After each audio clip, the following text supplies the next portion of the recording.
जय हिंद दोस्तों, आप देख रहे हैं हेमंत एकेडमी। सीटेट के लिए यहाँ मेरा वीडियो नंबर है 7वां नंबर का, जिसमें हम सॉल्व्ड पेपर यानी कि जो PYQ जो प्रीवियस ईयर के क्वेश्चन है उसको देख रहे हैं।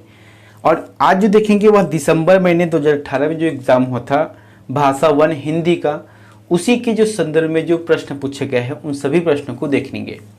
दोस्तों काफ़ी इंपॉर्टेंट है, आपको ना अपनी तैयारी PYQ क्वेश्चन से करना चाहिए, क्योंकि आप में जैसे कि समझ होता है कि प्रश्न किस ढंग से पूछा जा रहा है, क्योंकि बार बार जो है इसका पैटर्न ना बदलते हैं।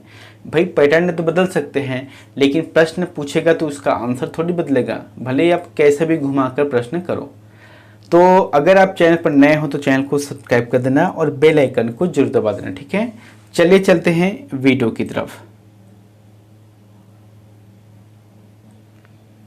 सबसे पहले हम यहाँ पर जो गद्यांश है उसे पढ़ लेते हैं। नीचे दिए गए गद्यांश को पढ़कर पूछे गए प्रश्न, जो कि प्रश्न 1 से लेकर प्रश्न 8 तक के सही सबसे उपयुक्त उत्तर वाले विकल्पों को चुनिए। तो चलिए इसको ना आराम से पढ़ते हैं, ताकि आराम से पढ़ेंगे तो फिर समझ अच्छे से आएगा। भारत 15 अगस्त 1947 को आज़ाद हुआ। इस आज़ादी के लिए पूरे देश की जनता ने एक लंबा और मुश्किल संघर्ष चलाया था।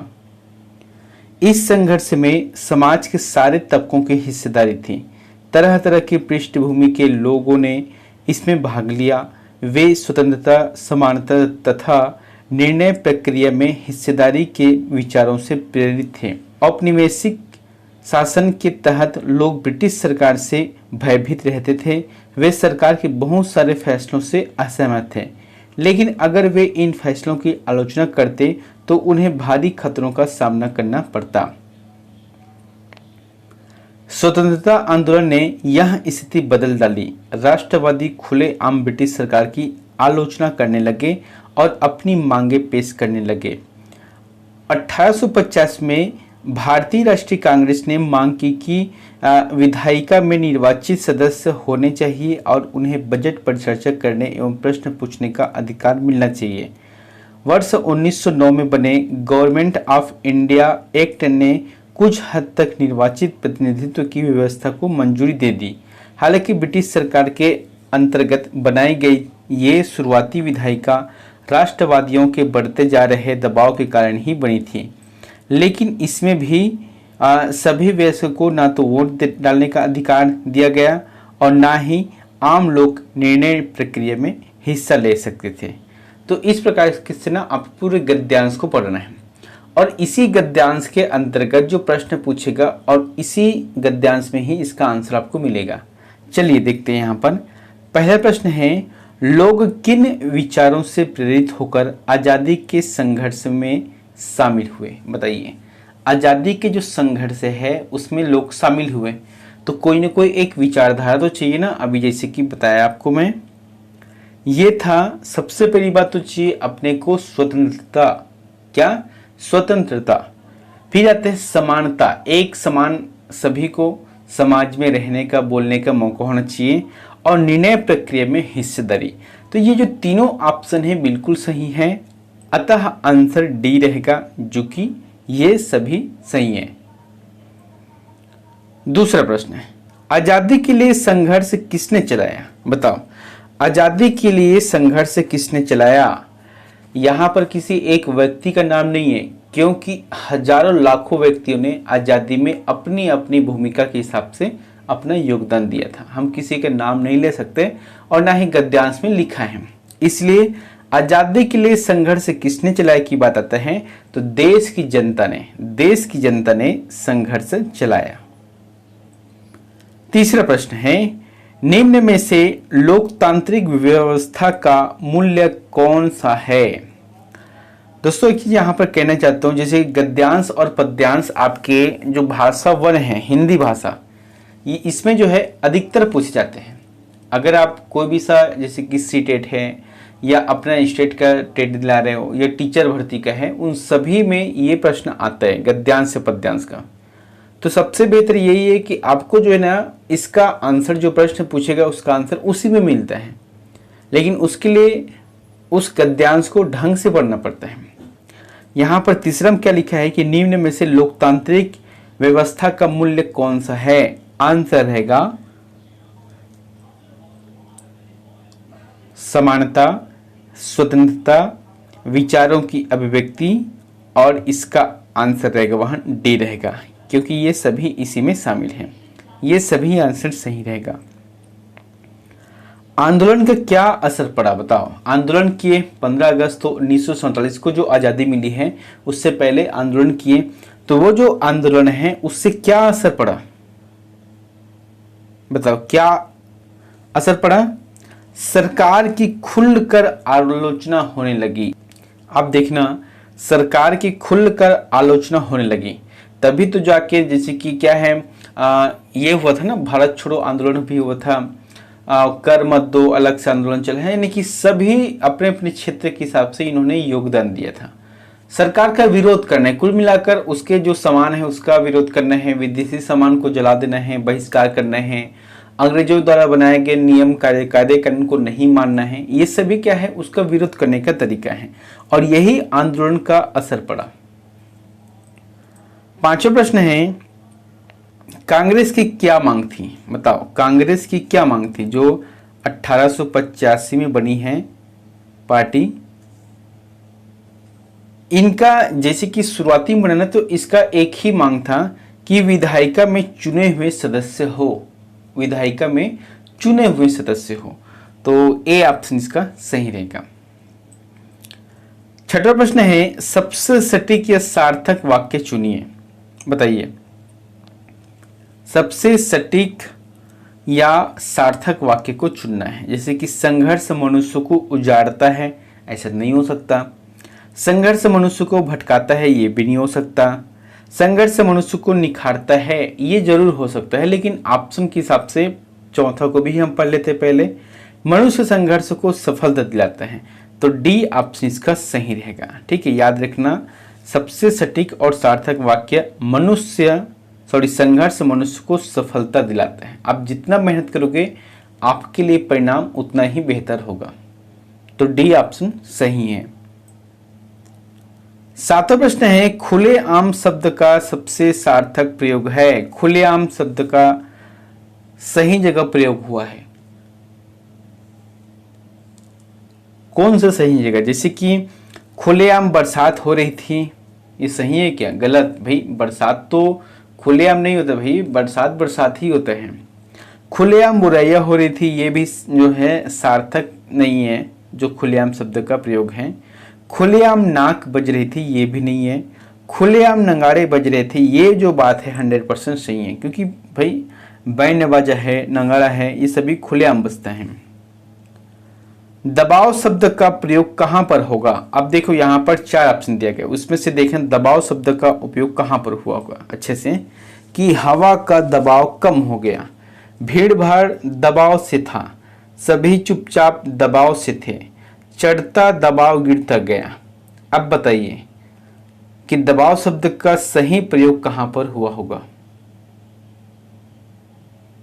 आंसर है इसका ए ऑप्शन, हवा का दबाव कम हो गया, ए ऑप्शन सही रहेगा। 9वां प्रश्न है, भाषा सभी विषय के खाली स्थान में है। बताओ, भाषा जो होता है वहां सभी विषय के खाली स्थान में होता है। जैसे कोई भी विषय है, आप जैसे कि एसएसटी पढ़ लो, है ना, या मैथमेटिक्स है, साइंस है, कोई भी टॉपिक पढ़ लो, उसमें भाषा तो रहता है ना, भले वो हिंदी हो, गुजराती हो, बुंदेलखंडी हो, छत्तीसगढ़ी हो, है, इसके बाद जो है तमिल हो, उड़िया हो, भोजपुरी हो, ये सभी क्या है अलग अलग भाषा है। तो भाषा सभी विषय का क्या होता है, केंद्र में होता है, और इसी आधार पर बाकी जो टॉपिक बनता है, सब्जेक्ट बनता है, वो उसी भाषा के अनुरूप बनता है। तो आंसर बी सही रहेगा। 10वां प्रश्न है, कविता एक निश्चित अर्थ होता है जिसे सभी विद्यार्थियों को पढ़ना चाहिए। इस कथन के बारे में आप क्या मानते हैं? बताइए। कविता एक निश्चित अर्थ होता है जिसे सभी विद्यार्थियों को पढ़ना चाहिए। चलिए, यहां पर ऑप्शन है, सभी विद्यार्थी अपने अनुभव और परिवेश से ही कविता समझते हैं।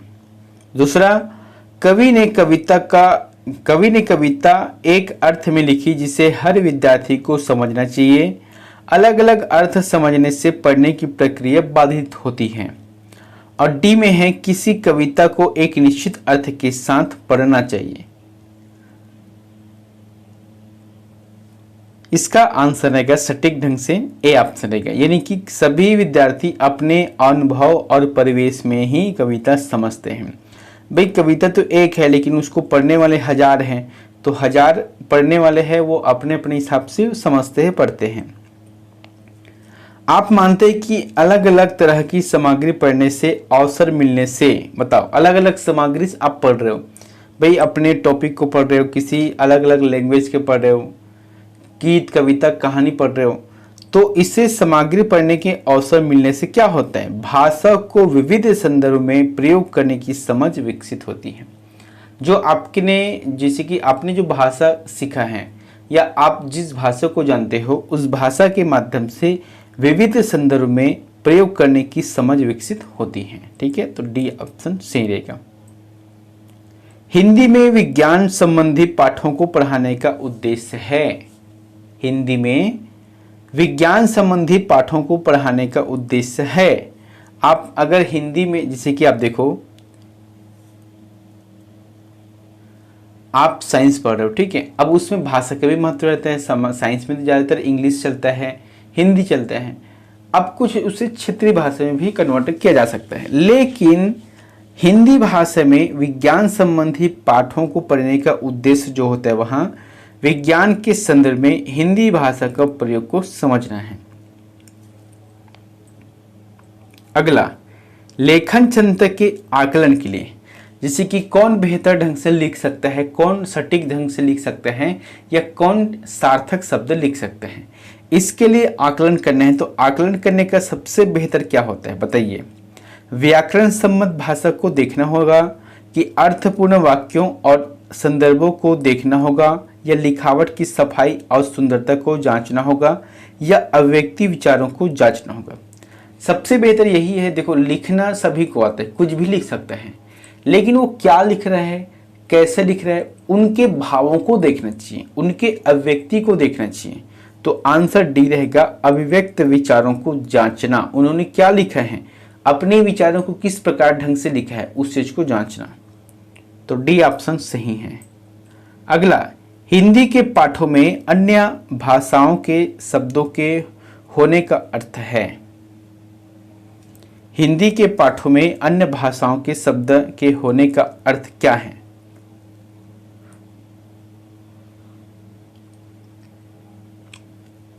पाठ समाज के बहुभाषी स्वरूप की सहज प्रस्तुति है।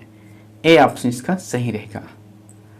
अगला, आपकी दृष्टि में अभ्यास, बताइए आपकी दृष्टि में क्या है। आप बार बार तैयारी कर रहे हो ना, अभ्यास कर रहे हो, बार बार पढ़ रहे हो, तो ये क्या है, अभ्यास है। तो बच्चों को तार्किक बनाता है। बार बार अगर कोई बच्चा प्रैक्टिस करता है, या आप अपने ऊपर भी लेके चल सकते हो, तो उससे क्या होता है कि आप अपने आप को तार्किक बनाते हैं, या बच्चे जो है तार्किक बनते हैं। तो ये जो होता है आपकी दृष्टि में अभ्यास का मतलब यही, जैसे कि मैथमेटिक्स है, रीजनिंग का है, इसमें बार बार प्रैक्टिस करना पड़ता है, बार बार उसको हल करना पड़ता है। इससे क्या होता है, उसके बारे में समझ बढ़ता है, साथ ही उससे समझने के जो तार्किक ढंग से विकास होता है आपकी बुद्धि। ए ऑप्शन सही रहेगा। उच्च प्राथमिक स्तर की पाठ्य सामग्री में अनुवाद सामग्री रखने का उद्देश्य है। बताओ, जैसे कि आप देखना हिंदी का अगर पढ़ाई कर रहे हो पुस्तक में, तो कई ऐसे शब्द रहते हैं जिसको हम समझ नहीं पाते हैं, तो उसके नीचे में भावार्थ या अर्थ करके लिखा रहता है कि इसका अर्थ मतलब ये होता है। तो ये क्यों होता है कि अन्य भाषाओं के साहित्य को हिंदी में पढ़ने के अवसर देना। जैसे कि आप हिंदी पढ़ रहे हो, बीच में अगर उर्दू का शब्द आ गया, अब उसका मतलब आपको पता नहीं है, तो उसी मतलब को बताने के लिए उस पाठ के नीचे में रहता है।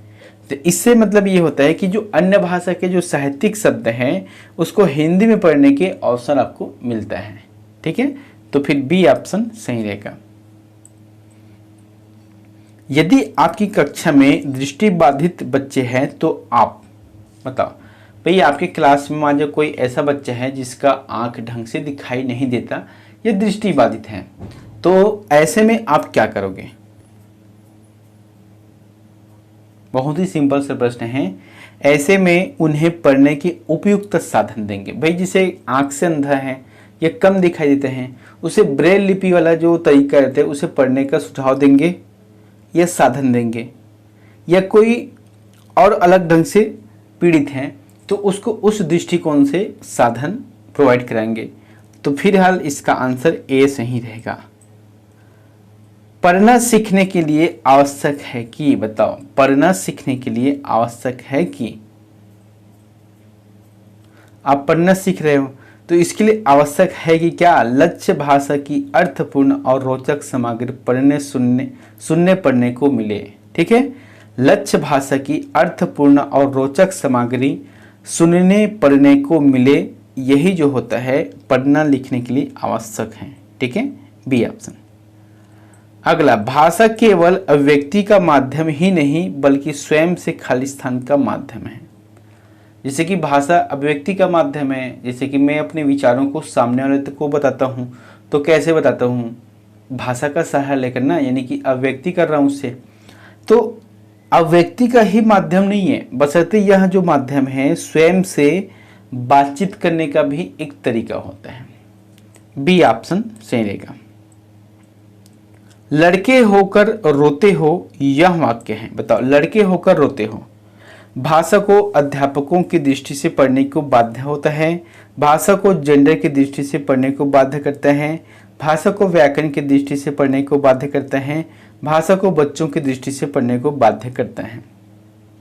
लड़के होकर रोते हो, ये जो होता है ना, बी ऑप्शन रहेगा। यानी कि भाषा को जेंडर, यानी कि कौन लड़का है कौन लड़की, कौन स्त्रीलिंग है कौन पुल्लिंग है, उस हिसाब से वो जो शब्द है वहाँ बदलता है। फिर के रूप में लड़के होकर रोते हो या भाषा को जेंडर की दृष्टि से पढ़ने को बाध्य करता है। तो बी ऑप्शन इसका सही रहेगा। 21 नंबर का प्रश्न है, कहानी के संदर्भ में कौन सा कथन उपयुक्त लगता है? बताओ कहानी के संदर्भ में कौन सा कथन उपयुक्त लगता है?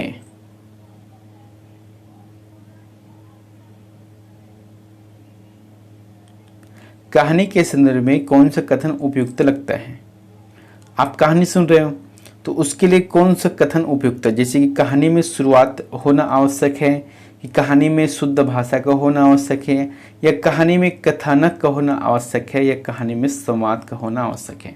भाई कहानी कर रहे हो तो उस कहानी में कथानक तो होना जरूरी ना कोई एक पात्र तो रहता है, एक पात्र या दो पात्र, जैसे कि सिंपल से हम लोग सुनते हैं, जैसे कि बकरी है और शेर का कहानी है, या अलग अलग व्यक्तियों का है ना, वो कहानी चलते रहते हैं, जंगली जानवरों के बारे में कहानी रहते हैं। तो कोई ना कोई एक पात्र तो रहता है, कथानक तो रहता है, इसलिए कहानी में कथानक का होना आवश्यक है, और बिना कथानक के आप कहानी कंप्लीट नहीं कर सकते। एक भाषा के अध्यापक को बच्चों में, बताइए एक भाषा के अध्यापक बच्चों में, आप जैसे कि भाषा के अध्यापक हो, टीचर हो, तो बच्चों में क्या होना चाहिए? अलंकारिक भाषा प्रयोग की समझ विकसित करने पर बल देना चाहिए, या विविध संदर्भ में भाषा प्रयोग की क्षमता विकसित करने पर बल देना चाहिए। दोस्तों मुझे लगता है ना इसका आंसर बी रहेगा, क्योंकि देखो पढ़ने में समझ आ रहा है आपको, ज़्यादा लंबा चौड़ा इधर पढ़ने की जरूरत नहीं है। भाषा के जैसे कि आप टीचर हो तो बच्चों में क्या होना चाहिए कि विविध संदर्भ में भाषा प्रयोग की जो क्षमता है उसे विकसित करने पर आपको बल देना चाहिए। तो बी ऑप्शन इसका सही रहेगा। 23वां प्रश्न है, कोई भाषा किसी भी लिपि में लिखी जा सकती है, इस कथन पर आपकी राय है कि, बताओ कोई भी जो भाषा है किसी भी लिपि में लिखी जा सकती है, इस कथन में आपकी राय पूछा गया है। तो भाई हर भाषा की एक अपनी लिपि होती है, जैसे हिंदी भाषा है ना, हिंदी भाषा है तो यहाँ ब्राह्मी लिपि, खरुष्टी लिपि या देवनागरिक जो भाषा है, ये सभी इसी के संदर्भ में आता है। कहीं न कहीं ढंग से परिवर्तन होकर यहाँ अभी हम हिंदी पढ़ रहे हैं वो सभी इसी का है। तो हर भाषा की अपनी एक लिपि होती है। नीचे दिए गए गद्यांश को पढ़कर पूछे गए प्रश्न यानी कि 24 से 30 नंबर के प्रश्न के बीच में सही या सबसे उपयुक्त उत्तर वाले विकल्पों को चुनिए। चलिए पहले पढ़ते इसको कि मुख्य गायक के चट्टान जैसे भारी स्वर का साथ देती वह आवाज़ कांपती हुई थी। वह मुख्य गायक का छोटा भाई है या उसका शिष्य या दूर से पैदल चलकर सीखने आने वाला कोई रिश्तेदार। मुख्य गायक की गरज में वह अपनी गूंज मिलाता गया। प्राचीन काल में गायक जब अंतरे की जटिल तानों के जंगल में खो चुका होता है या अपने सरगम को लांग कर चला जाता है, भटकता हुआ एक अनहद में, तब संगतकार की स्थाई को संभाले रहता है, जैसे समेटा हो मुख्य गायक का पीछे छूटा हुआ सामान, जैसे उसे याद दिलाता हो उसका बचपन जब वह नौसिखिया था। संगीतकार का स्वर कभी कभी वह यूं ही दे देता है, उसका साथ यह बताने के लिए कि वह अकेला नहीं है और यह कि फिर से गाया जा सकता है। गाया जा चुका राग और उसकी आवाज़ में जा एक हिचक साफ सुनाई देती है, या अपने स्वर को ऊंचा ना उठाने की जो कोशिश है उसे विफलता नहीं, उसकी मनुष्यता समझ जाना चाहिए। ये है गद्यांश। अब इसी के संदर्भ में हम इसके उत्तर को देखते हैं। संगतकार के माध्यम से कवि किस प्रकार के व्यक्तियों की ओर संकेत करना चाहता है। अब देखो संगीतकार है, संगीतकार का संगत कौन होता है? संगतकार उनके सहयोगी, जिसे कि सामान्य शब्दों में कहे कोरस जो होता है ना, जैसे प्लेबैक सिंगर रहते हैं या कोई भी सिंगर रहते हैं वो तो गा देते हैं, लेकिन उनके पीछे जो धीमी आवाज़ रहता है और बहुत से लोगों का आवाज़ रहता है उसे सहयोगी कहते हैं, कोरस कहते हैं। चट्टान जैसे भारी स्वर से आशा है। बताओ चट्टान जैसे भारी स्वर, भाई गाना गाते वक्त तो किसी को हम थोड़ी कह सकते कि आपका आवाज़ चट्टान जैसे है। एक बोलने का तरीका है, इसका मतलब एक गंभीर आवाज़ का है। कई लोगों का होता है ना आवाज़ गंभीर रूप से, जैसे कि आप देखना अरिजीत सिंह का आवाज़ है कितना प्यारा सा रहता है। गंभीर आवाज़ उसी को कहेंगे जो एकदम से खो जाते हैं। 26वां है, गायक जब अंतरे के जटिल तानों के जंगल में खो चुका होता है के मायने हैं अंतरे को गाते हुए वहां। बताओ गायक जो है अंतरे की जटिल तानों को गाते हुए, जंगल, भाई तो कोई जंगल में थोड़ी जाकर गाएगा, वहां पर स्टूडियो में गाएगा, तो वो जो है गाते गाते वह खो जाता है। कहाँ? जंगल में। तो ये जो होता है ना भटक जाता है, यानी कि आप देखना अगर गा रहे हो और उसमें अगर होश नहीं आपको तो कहीं ना कहीं आप भटक जाते हो अपने गायन के क्षेत्र में। अनहद शब्द है, बताओ अनहद, द प्रत्यय, अन उपसर्ग, हद प्रत्यय, आ उपसर्ग। उपसर्ग और प्रत्यय, उपसर्ग हमेशा आगे लगता है और जो है प्रत्यय पीछे लगता है। इसमें जो सही अगर देखें तो है अन उपसर्ग है, अन जो है वहां उपसर्ग है क्योंकि यहां आगे लगा हुआ है। बी ऑप्शन सही रहेगा। राख जैसा कुछ गिरता हुआ का अर्थ है। बताओ राख जैसा कुछ गिरता हुआ, भाई राख थोड़ी गिरेगा जब गाना, देखिए यही है भावार्थ, आपको समझना है, गद्यांश को पढ़कर समझना है। जब कोई गायक गाता है तो उसके मुख से राख गिरते हैं क्या? नहीं, तो क्या गिरता है? स्वर गिरते हैं। और गिरता हुआ कह रहा है, इसका मतलब है कि वो जो स्वर है वहां बुझ रहा है, तो बुझता हुआ स्वर आंसर सही रहेगा और ये डी ऑप्शन में है। 29वां प्रश्न है, संगतकार का अर्थ है, अभी बताया था कोरस के लिए है ना, तो गायक के साथ गाने वाला सहयोगी जिसे संगतकार कहते हैं। बी ऑप्शन सही है। अगला ये प्रश्न दोस्तों आप लोगों के लिए होमवर्क है और इसका आंसर में कमेंट बॉक्स पर जाकर जरूर बताएं। प्रश्न क्या है कि प्राथमिक स्तर की हिंदी भाषा की पाठ्य पुस्तक में आप किसे सर्वाधिक महत्वपूर्ण मानते हैं? बताइए, प्राथमिक स्तर की हिंदी भाषा की पाठ्य पुस्तक में आप किसे सर्वाधिक महत्वपूर्ण मानते हैं? ऑप्शन है नैतिक मूल्य वाली कहानी कविताएं, बहुतायत में दिए गए अभ्यास कार्य, हिंदी भाषा को विविध रूप देने वाली रचनाएं, बहुत प्रसिद्ध लेखकों की प्रसिद्ध रचनाएं। तो तो इन चारों में से जो भी आंसर आपको सही लगता है वो हमें प्लीज़ कमेंट बॉक्स पर जाकर जरूर बताएं। मिलते हैं नेक्स्ट वीडियो में एक नई जानकारी के साथ। Thank you.